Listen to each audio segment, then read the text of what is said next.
వ్రతకల్పం శుక్లాంబరధరం విష్ణుం శశివర్ణం చతుర్భుజం ప్రసన్నవదనం ఛాయే సర్వవిఘ్నోపశాంతయే. ఓం కేశవాయ స్వాహ, ఓం నారాయణాయ స్వాహ, ఓం మాధవాయ స్వాహ అని 3 సార్లు జలమును తీసుకొని గోవిందాయ నమః అని చేయి కొడుక్కొనవలను. ప్రాణాయామం ముక్కు పట్టుకొని ఈ క్రింది మంత్రమును చదవలను. ఓం భూః, ఓం భువః, ఓం సువః, ఓం మహః, ఓం జనః, ఓం తపః, ఓం సత్యం, ఓం తత్సవితుర్వరేణ్యం వర్గో దేవస్య ధీమహి ధియో యో నః ప్రచోదయాత్. ఓం మాపో జ్యోతిరసోమృతం బ్రహ్మ భూర్భువస్సువరం. పుష్పాలు అక్షంతులు చేతులు పట్టుకొని ఈ క్రింది సంకల్పం చెప్పను. శుభే శోభన ముహూర్తే ఆద్య బ్రహ్మణ ద్వితీయ వరాహకల్పే శ్వేతవరాహకల్పే వైవస్వత మన్వంతరే కలియుగే ప్రథమ పాదే జంబూద్వీపే భరతవర్షే భరతఖండే అస్మిన్ వర్తమానేన వ్యవహారిక చంద్రమానేన ప్రభవాది షష్ఠి సంవత్సరాణాం భాద్రపద మాసే శుక్లపక్షే బుధవార తిథినాం దేశ్య నక్షత్ర శుభయోగ ఏవం గుణ విశేషణ విశిష్టాయాం గోత్రోద్భవస్య ధర్మార్థ కామ మోక్ష చతుర్విధ ఫల పురుషార్థ ఫల సిద్ధ్యర్థం పుత్ర పౌత్రాభివృద్ధ్యర్థం సర్వాభీష్ట సిద్ధ్యర్థం సమస్త మంగళ వ్యాప్త్యర్థం వర్షే వర్షే ప్రయుక్త వరసిద్ధి వినాయక దేవతాముద్దిశ్య సిద్ధి వినాయక ప్రీత్యర్థం కల్పోక్త ప్రకారేణ యావశక్తి ధ్యాన వాహనాది షోడశోపచార పూజాం కరిష్యే. అద షోడశోపచార పూజాం భవసంచిత పాపౌఘౌ విధ్వంసన విచక్షణం విఘ్నాంధకార భాష్మత్వం విఘ్నరాజం అహం భజే. ఏకదంతం శూర్పకర్ణం గజవక్త్రం చతుర్భుజం పాశాంకుశధరం దేవం ధ్యాయే సిద్ధి వినాయకం. మహాగణాధిపతయే నమః ధ్యాయామి అని నమస్కారం చేయను. అత్రాగస్య జగద్వస్య సురరాజాచ్యుత ఈశ్వర అనాథనాథ సర్వజ్ఞ గౌరీ గర్భ సముద్భవ శ్రీ మహాగణాధిపతయే నమః. ఆవాహయామి అని పుష్పాలు అక్షంతులు వేయవలను. మౌక్తికై పుక్షరాగైస్య నానారత్నైర్విరాజితం రత్నసింహాసనం చారు ప్రీత్యర్థం ప్రతిగృహ్యతాం. ఓం శ్రీ మహాగణాధిపతయే నమః. ఆసనం సమర్పయామి అని అక్షంతులు వేయవలను.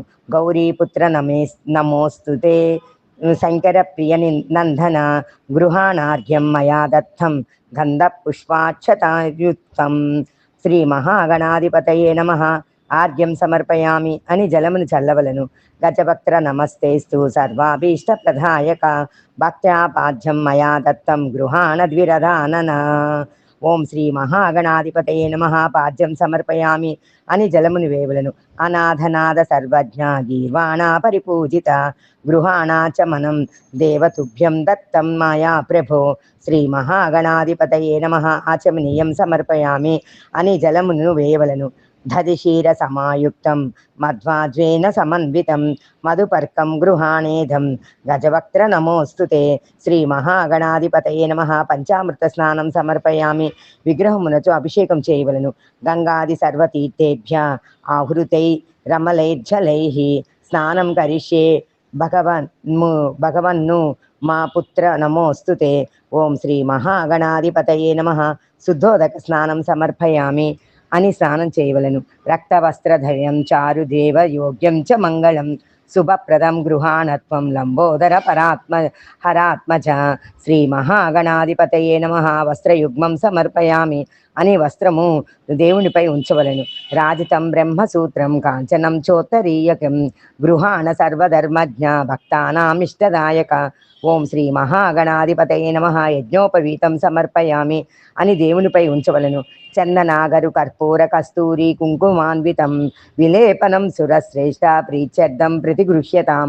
శ్రీ మహాగణాధిపతయే నమః. గంధం సమర్పయామి అని గంధం బొట్టు పెట్టవలను.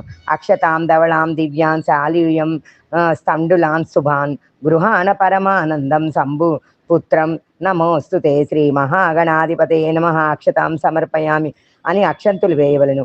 సుగంధాని సుపుష్పాని రాజీ కుందముఖాని చ ఏక విసంతి పత్రాన్ని సంగృహాణ నమోస్తుతే. శ్రీ మహాగణాధిపతయే నమః. పుష్పై పూజయామి. ఈ క్రింది నామాలు చెప్పినప్పుడు పుష్పాలు అక్షంతులు వేయవలను. అద అంగ పూజ. గణేశాయ నమః. పాదౌ పూజయామి. ఏకదంతాయ నమః. జానుని పూజయామి. విఘ్నరాజాయ నమః. జంగౌ పూజయామి. అకువాహనాయ నమః.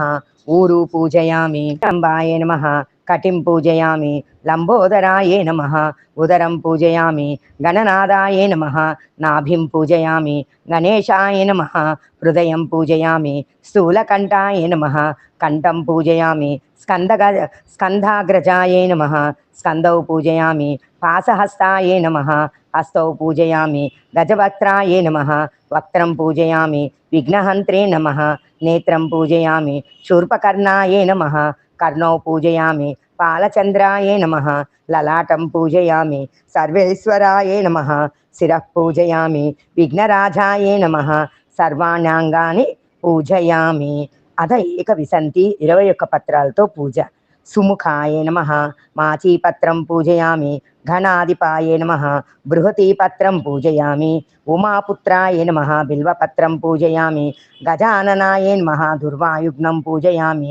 హరసూనవే నమః దుత్తూరపత్రం పూజయామి. లంబోదరాయ నమః భదరీపత్రం పూజయామి. గుహాగ్రజాయ నమః అపామార్గ పత్రం పూజయామి. గజకర్ణాయ నమః తులసీపత్రం పూజయామి. ఏకదంతాయ నమః చూతపత్రం పూజయామి. వికటాయ నమః కరవీరపత్రం పూజయామి. భిన్నదంతాయ నమః విఘ్నక్రాంతపత్రం పూజయామి. వటవే నమః దాడిమీ పత్రం పూజయామి. సర్వేశ్వరాయ నమః దేవదారుపత్రం పూజయామి. పాలచంద్రాయ నమః మరువక పత్రం పూజయామి. హేరంబాయ నమః సింధూవార పత్రం పూజయామి. శూర్పకర్ణాయ నమః జాజీపత్రం పూజయామి. శూర్పగ్రజాయ నమః గండకీపత్రం పూజయామి. విభవత్రాయ నమః శమీపత్రం పూజయామి. వినాయకాయ నమః అశ్వత్థపత్రం పూజయామి. సురసేవితాయ నమః అర్జునపత్రం పూజయామి. కపిలాయ నమః అర్కపత్రం పూజయామి. ఇచ్చట గణపతి అష్టోత్తర శతనామాలతో అర్చన చేయవలను. దశాంగం గగ్గులోపేతం సుగంధం సుమనోహరం ఉమాసుతం నమస్తుభ్యం గృహాణ వరదో భవ. ధూపమాఘ్రాపయామి. పాద్యం త్రివ్యక్తి సంయుక్తం పహ్నినా జ్యోతితం మయా. గృహాణ మంగళం దీపమీస పుత్ర నమోస్తుతే. దీపం దర్శయామి. నెయ్యి వత్తి దీపం వెలిగించవలను. సుగంధాన్ సుకృతాశ్చైవ మోదకాన్ ఘృతపాచితాన్ నైవేద్యం గృహ్యతాం దేవ క్షణముద్ధై ప్రకల్పితాన్. భక్షం భోజ్యం చ లేహం చ చోషం పానీయమేవ చ. ఇదం గృహాణ నైవేద్యం మయా దత్తం వినాయక. ఓం శ్రీ మహాగణాధిపతయే నమః. నైవేద్యం సమర్పయామి. పూగీఫల సమాయుక్తం నాగవల్లీదైరుచ్యుతం కర్పూరచూర్ణ సంయుక్తం తాంబూలం ప్రతిగృహ్యతాం. ఓం శ్రీ మహాగణాధిపతయే నమః. తాంబూలం సమర్పయామి. సమఘృతవర్తి సహస్రైశ్చ కర్పూర కలైః సదా నీరాజనం మయా దత్తం గృహాణ వరదో భవ. నీరాజనం సమర్పయామి అని కర్పూరాన్ని వెలిగించవలను. ఏకదంతాయ విద్మహే వక్రతుండాయ ధీమహి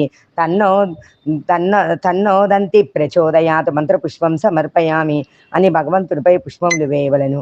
యాని కాని చ పాపాని జన్మాంతర కృతాని చ తాని తాని వినశ్యంతి ప్రదక్షిణం పదే పదే. శ్రీ మహాగణాధిపతయే నమః. ప్రదక్షిణ నమస్కారం సమర్పయామి. వినాయక వ్రత కథ. సూత మహాముని సౌనకాది మునులకు విఘ్నేశ్వరోత్పత్తియు చంద్రదర్శన దోష కారణమును తన్ని వారణమును చెప్పసాగెను. పూర్వము గజరూపము గల రాక్షసుడు శివుని గూర్చి ఘోర తపస్సు చేసెను. అతని తపస్సుకు మెచ్చి పరమశివుడు ప్రత్యక్షమై ఏదేని వరము కోరుకొనమను. గజాసురుడు పరమేశ్వరుడు స్తుతించి, స్వామి నీవు ఎల్లప్పుడూ నా ఉదరము నందే నివసించి ఉండమని కోరెను. భక్తుసుల ఉండగా పరమశివుడు అతని కోరిక తీర్చుటికే అతని ఉదరమునిపై ప్రవేశించి సుఖముగా నుండెను. కైలాసమునందు పార్వతీదేవి పతిజాడ తెలియక పలు పలు విధులుగా అన్వేషించి కొంతకాలమునకు తన పతి గజాసుర గర్భస్థుడగుట తెలుసుకొని విష్ణుమూర్తిని స్తుతించి తన పతి వృత్తాంతమును తెలిపి, ఓ మహానుభావ, పూర్వము నా పతిని భస్మాసురుని భార్య నుండి రక్షించి నా కొసంగిటనట్టునే ఇప్పుడు కూడా ఏదైనా ఉపాయము రక్షింపుము అని వేడుకొనెను. శ్రీహరి పార్వతిని ఊరడించి పంపించేసెను. పిదప శ్రీహరి బ్రహ్మాదులను పిలిపించి గజాసుర సంహారమునకై గంగిరెద్దుల మేళమే సరియగునట్టి మార్గమని నిశ్చయించి నందిని గంగిరెద్దుగా అలంకరించి బ్రహ్మాది దేవతలందరిచే తలకొక వాద్యమును ధరింపజేసి తానును చిరుగట్టలు సన్నాయి కాల్చి గజాసురపురమునకు ఎగి మనోహరముగా ఆడించసాగెను. అంతా గజాసురుడు అది విని వారిని పిలిపించి తన భవనమునందు ఆడించి నియమించెను. బ్రహ్మాది దేవతలు వాద్య విశేషములను వాయింపగా జగన్నాటక సూత్రధారియగు శ్రీహరి గంగిరెద్దును విచిత్రముగా ఆడించసాగెను. గజాసురుడు అది చూసి పరమ సంతుష్టుడై, మీకేమి కావలేనో కోరుకొనుము, ఇచ్చేదనను. శ్రీహరి అంతా ఇది పరమశివుని వాహనమని శివుని కొనుగొనుటకై వచ్చేగావున శివనొసంగమును మనను. గజాసురుడ మాటకు నివ్వెరపడి అతన్ని రాక్షసులాంతకుడగు శ్రీహరి అని ఎరింగి తనకు మరణమే నిశ్చయమని తలంచి తన గర్భస్థుడగు శివుని తలంచి నా శిరమున త్రిలోక పూజ్యమనరించి నా చర్మమును నీవే ధరింపుమని ప్రార్థించి హరికి తన అంగీకారం తెలిపెను. అంత విష్ణుమూర్తి నందిని ప్రేరేపించెను. నంది తన శృంగములచే గజాసురుని చీల్చి సంహరించి మహేశ్వరుడు గజాసురుడు గర్భం నుండి బహిర్గతుడై విష్ణుమూర్తిని స్తుతించెను. విష్ణువు దుష్టాత్ములకెట్టి వరములు ఇయ్యవలదు, ఇచ్చినచో పాముకు పాలు పోసి నటులగును అని ఉపదేశించి బ్రహ్మాది దేవతలను వీడ్కొల్పి తాను వైకుంఠమునకు ఎరిగెను. అంతా పరమేశ్వరుడు కూడా నందివాహనుడై త్వరితగతిని కైలాసమునకు చెందెను. ఇది వినాయక వ్రత కథ. వినాయకోత్పత్తి రెండవ కథ. కైలాసమున పార్వతీదేవి దేవాదుల వలన భర్తరాకను విని సంతోషమున అభ్యంగన స్నానం ఆచరించుచు నలుగుపిండితో ఒక బాలుని చేసి ప్రాణము పోసి సింహద్వారమును కావించెను. స్నానానంతరం పార్వతీదేవి సర్వాభరణ భూషితరాలై గమనకై నిరీక్షించుచుండెను. అంత పరమశివుడు వచ్చి నంది ఆరోహించి లోనికి పోబోయిన సింహద్వారం నందున బాలుడు అడ్డగింపగా రోషావేశమున ఆ బాలుని తన త్రిశూలముచే కంఠమును వినిపి లోనికి వెళ్ళెను. అంత పార్వతీదేవి భర్తను గాంచి ఎదురేగి ఆర్ఘ్యపాధ్యాదులతో పూజించెను. వారిరువురు పరమానందము ప్రియభాషణములు ముచ్చటించుతుండగా ద్వారమందుల బాలును ప్రసంగము వచ్చెను. అంత మహేశ్వరుడు తాను నరించిన పనికి చింతించి తాను తెచ్చిన గజాసుర శిరంబు ఆ బాలుని కంతికించి ప్రాణంబు పోసి గజానునుండని బొసంగెను. అతని నీ పుత్ర ప్రేమంబున ఉమామహేశ్వరుడు పెంచుకొనుచుండ్రి. గజాననుండు తల్లిదండ్రులను పరమభక్తితో సేవించుచుండెను. ఇంతండు సులభముగా ఎక్కి తిరుగుటకు అనిజ్జుడను ఒక మూషికము వాహనముగా చేసుకొనెను. కొంతకాలములకు పార్వతీ పరమేశ్వరుడు కుమారస్వామి జన్మించెను. అతడు మహాబలిశాలి. అతని వాహనం నెమలి. అతడు దేవతల సేనానాయకుడై ప్రఖ్యాతిగాంచెను. విఘ్నేశ్వరాధిపత్యము. ఒకనాడు దేవతలు మునులు పరమేశ్వరుని చూసి సేవించి తమకు విఘ్నములకు అధిపతిని ఇమ్మమని కోరిరి. గజాననుడు తాను జ్యేష్ఠుడు కాగన్నా తనకు ఆధిపత్యం నొసంగమని గజాననుడు మురుగుజ్జు అనర్హుడు అసమర్థుడు కాన ఆధిపత్యమును తనకే నొసంగమని కుమారస్వామి తండ్రిని వేడుకొనిరి.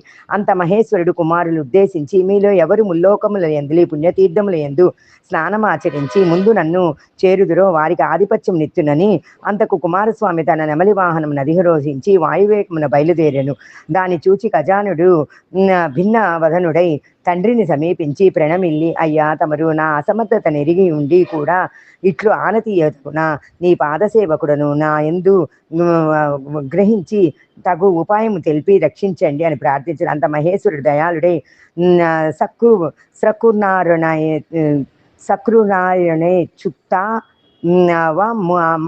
మానల్క సతత్రయం గంగాది సర్వతీర్థేషు స్నాతో భవతి పుత్రక. కుమార, ఒకసారి నారాయణ మంత్రమును జపించిన మాత్రమున 300 కల్పంబులు పుణ్యనదులతో స్నానమాచరించవాడుగను అని సక్రమముగా నారాయణ మంత్రమును ఉపదేశించెను. దానిని గజానుడు అత్యంత భక్తితో జపించుచు కైలాసమునందే ఉండెను. ఆ మహామంత్ర ప్రభావమున అంతకు పూర్వం గంగాది నదికి స్నానమాడి వేగిన కుమారస్వామి గజాననుడు నది యందు స్నానమాచరించి ఎదురుగా వచ్చుచున్నట్లు కనిపించెను. అతడు 3,50,00,000 నదులలోనూ కూడా వీటులచే చూచి ఆశ్చర్యపడుచు కైలాసం కేగి తండ్రికి నమస్కరించి అచ్చట గజాను గాంచి తన బలము నిందించుకొని, తండ్రి, అన్నగారి మహిమ తెలియక అటులంటిని నన్ను క్షమింపుము, ఆ ఆధిపత్యం నా అన్నగారికి ఇవ్వమని ప్రార్థించిన మహేశ్వరుడు అంత భాద్రపద శుద్ధ చవితి తిథి యందు గజాననకు విఘ్నాధిపత్యము నొసంగెను.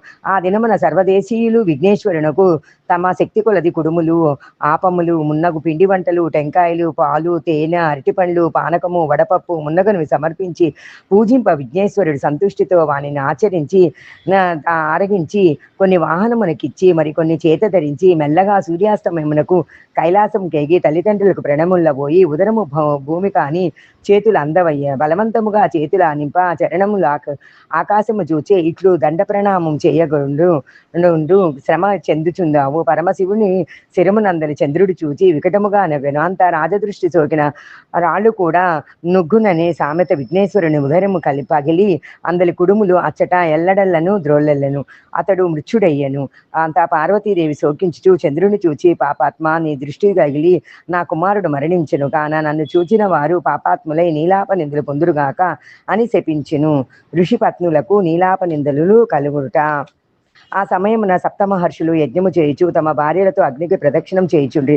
అగ్నిదేవుడు ఋషిపత్నులను మోహించి శాపభయమున ఆసక్తితో క్షీణించుచుండ అగ్ని భార్య సాహాదేవి గ్రహించి అరుంధతి రూపము తక్క మిగిలిన ఋషిపత్నులను రూపముల తానే దాల్చి పతికి ప్రియము చేసెను. దాన్ని చూచిన మహర్షులు అగ్నిదేవునితో ఉన్నవారు తమ భార్యలే అని శక్తించి వారిని పర్యచించి పార్వతీ శాపానంతరము ఋషిపత్నులు చంద్రుని చూచుట వలనే వారికి నీలాపనందలు కలిగినవి.